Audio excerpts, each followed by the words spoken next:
Konnichiwa मिनासान, आज हम सीखने जा रहे हैं जापानीज लैंग्वेज की बेसिक्स। ठीक है, तो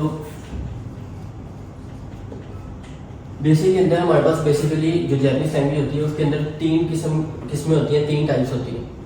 ठीक है, सबसे पहले हमारे पास टाइप होती है हिरागाना। ठीक है, सेकंड टाइप होती है काताकाना। उसके बाद हमारे पास थर्ड टाइप आती है कांजी। तो इन तीनों चीज़ों को मिलाकर हमारे पास जापानीज लैंग्वेज वजूद में आती है। पहली चीज़ थी हिरागाना, काताकाना और उसके बाद है कांजी। अब हम इन तीनों को एक एक करके समझेंगे कि ये तीनों चीज़ें क्या है और इसको कैसे यूज़ किया जाता है। सबसे पहले हिरागाना की तरफ चलते हैं।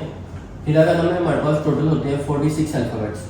ठीक है, अब हिरागाना हमारे पास क्यों यूज़ होती है कि हिरागाना के साथ जितने भी जापान के लोकल लोगों के नाम, जगहों के नाम, चीज़ों के नाम, यानी जो भी नाउन्स होंगे, जो भी वर्ड्स या जो भी चीज़ें जो जापान की लोकल होंगी, लोकल यानी कि वो वहाँ की ओरिजिन होंगी, यानी वहाँ के पैदा हुए हुए लोग, वहाँ की चीज़ें, वहाँ की लैंग्वेज में जितनी भी चीज़ें जो बनेंगी हमारे पास, वो बेसिकली बनती है हिरागाना के साथ। ठीक है, और इसके अंदर होते हैं 46 अल्फ़ाबेट्स।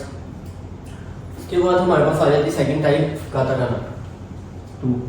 अच्छा, काताकाना के अंदर क्या होता है कि जितने भी हमारे पास हिरागाना के अंदर लोकल था और काताकाना के अंदर जितने भी फॉरेन लैंग्वेज के वर्ड्स होते हैं, यानी फॉरेन यानी कि दूसरी लैंग्वेज के वर्ड्स,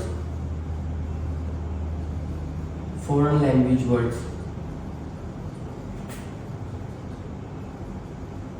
ठीक है, फॉरेन लैंग्वेज वर्ड्स क्या होते हैं? बेसिकली जितने भी जापानीज लैंग्वेज के आउटसाइड, यानी कि जापानीज लैंग्वेज के अलावा हमारे पास और जितने भी लैंग्वेजेस हैं, जैसे इंग्लिश है, उर्दू है, हिंदी, फ्रेंच और जितनी भी लैंग्वेज दुनिया में जापानीज लैंग्वेज के अलावा, वो सारी जापानीज लैंग्वेज में लिखने के लिए हम काताकाना का यूज़ करते हैं, इसलिए इसको फॉरेन लैंग्वेज वर्ड्स भी कहते हैं।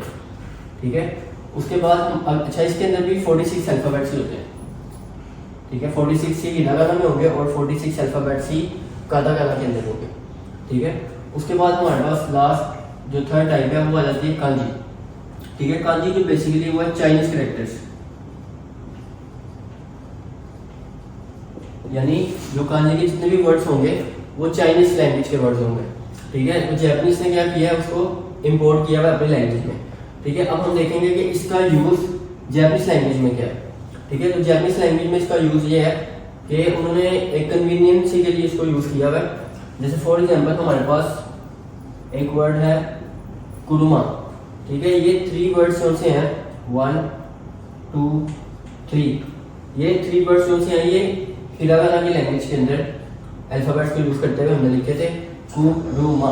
कुरुमा का मतलब होता है कार या गाड़ी। ठीक है, तो अब इसको बेसिकली एक शेप के अंदर देखने के लिए उन्होंने जो सा है वो कांजी को जो सा है वो जापानीज लैंग्वेज में यूज़ किया था। ठीक है, यानी हम इसको हिरागाना में लिखें तो हम ऐसे लिख सकते हैं, और ज़्यादा अगर हमने इसको शॉर्ट फॉर्म में लिखना है तो हम इसको शेप एक पिक्चर के अंदर इसको हम लिख सकते हैं। जैसे ये हमारे पास कुरुमा वर्ड की ही कांजी है। ठीक है, तो कांजी का यूज सिर्फ इतना है कि जो हिरागाना के हमारे पास वर्ड्स होंगे उनको एक तरह से एक सिंगल शेप फॉर्म या पिक्चर फॉर्म वर्ड के अंदर लिखने के लिए इसको यूज़ किया जाता है। ठीक है, इसके साथ एक और एग्जांपल इसकी यूज़ करते हैं। जैसे एक वर्ड है हॉर्न। हॉर्न वर्ड जो सा है, ये 2 वर्ड्स हिरागाना के यूज़ हुए हैं इसके अंदर, इसका मतलब है बुक। ठीक है, तो अब इसकी कांजी जो सी है वो कुछ इस तरह से। ठीक है, तो हम बेसिकली हिरागाना को और ज़्यादा सिंपल या शॉर्ट फॉर्म में लिखने के लिए कांजी को यूज़ करते हैं, जो कि बेसिकली चाइनीज लैंग्वेज के कैरेक्टर्स होते हैं। ठीक है, तो ये थी हमारी आज की बेसिक जापानीज लैंग्वेज की क्लास। इसके बाद नेक्स्ट क्लास में हम हिरागाना को आगे सीखेंगे कि हिरागाना के अंदर जो 46 अल्फ़ाबेट्स हैं वो करेंगे और उसके बाद हम आगे चलेंगे।